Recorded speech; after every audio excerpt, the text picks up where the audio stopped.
Cancer নিয়ন্ত্রণের 4টা ধাপ সবাই জানে। একটা হচ্ছে প্রাথমিক প্রতিরোধ, প্রাইমারি প্রিভেনশন। সেকেন্ডারি ডিরেকশন, মানে আর্লি ডিটেক্ট করে ট্রিটমেন্ট করে তাকে ভালো করা, যাতে ক্যান্সার না হয়ে যায় সেটা। আর দ্বিতীয় নম্বর ভালোভাবে ট্রিটমেন্ট করে। চতুর্থ হলো প্যালিয়েটিভ কেয়ার। প্যালিয়েটিভ কেয়ার মানে ভালো, যে সমস্ত রোগী ভালো হচ্ছে না, তার চিকিৎসা শেষ, তাদেরকে ভালোভাবে থাকতে পারে, ব্যথামুক্ত থাকতে পারে, সেরকম কার্যক্রম গ্রহণ করা। ক্যান্সার ইনসিডেন্সটা আর কি, প্রকোপটা বাড়ছে, প্রচুর বাড়ছে। তার কারণ হচ্ছে আমাদের জীবনযাত্রার মান, জীবনযাত্রার প্রণালী আমরা খুব পরিবর্তন হয়ে যাচ্ছে। আগে কী ছিল, এখন কি আছে। বিশেষ করে খাদ্যাভ্যাসে আমাদেরকে খুব ক্ষতি করতেছে। স্বাদ বাড়াবার জন্য, রং করার জন্য নানান রকম কেমিক্যাল দিয়ে তারপর খাই। এই সমস্ত কারণে আমাদের অসুখ বিসুখ হয়। কারণ হচ্ছে এই যে আমরা যা কিছু খাই সব কিছু আমাদের মন্ত্রের মধ্যে গিয়ে সেখান থেকে ভালো জিনিসগুলো অ্যাবজর্ব করে যায়, বাকিগুলো আমরা পায়খানার সাথে বেরিয়ে যায়। এইটার system.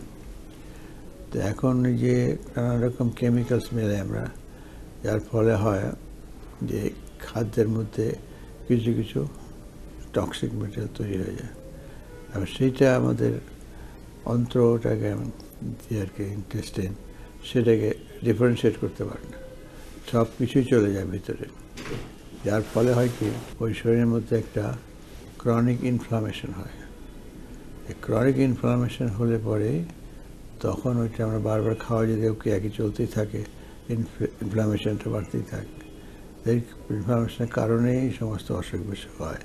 Diabetes, blood pressure, cancer, autoimmune disease, chronic ইনফ্লামেশনের কারণে এগুলো হচ্ছে। তো আসলে মেন কথা হচ্ছে ডায়েটটাই হচ্ছে আমাদের মেইন, এটাকে আমাদের ঠিক করতে হবে।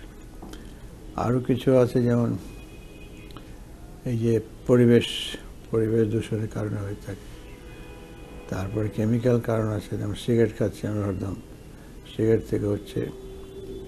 তারপরে গাড়ি ঘোড়া থেকে ধোঁয়া বেরোয় এগুলো। তো এই সমস্ত নানান কারণে, প্লাস রেডিয়েশন, সব মিলে, তাছাড়া কিছু আছে, ভাইরাস আছে, ব্যাকটেরিয়া আছে, এগুলোর কারণে হয়। সব মিলে ক্যান্সার হচ্ছে। এই সব কিছুর পেছনে আমাদেরকে যুদ্ধ করতে হবে। যুদ্ধ করার জন্য কে কোনভাবে আক্রান্ত হইল সেইটাকে আমরা বের করতে হবে। প্রত্যেকটা মানুষ একটা আলাদা আলাদা ইন্ডিভিজুয়াল, একজনের সাথে আর একজনের মিল নাই, কোথাও না কোথাও ডিফারেন্স আছে। তো এই জন্য একজন একই রকমভাবে রিয়্যাক্ট করে।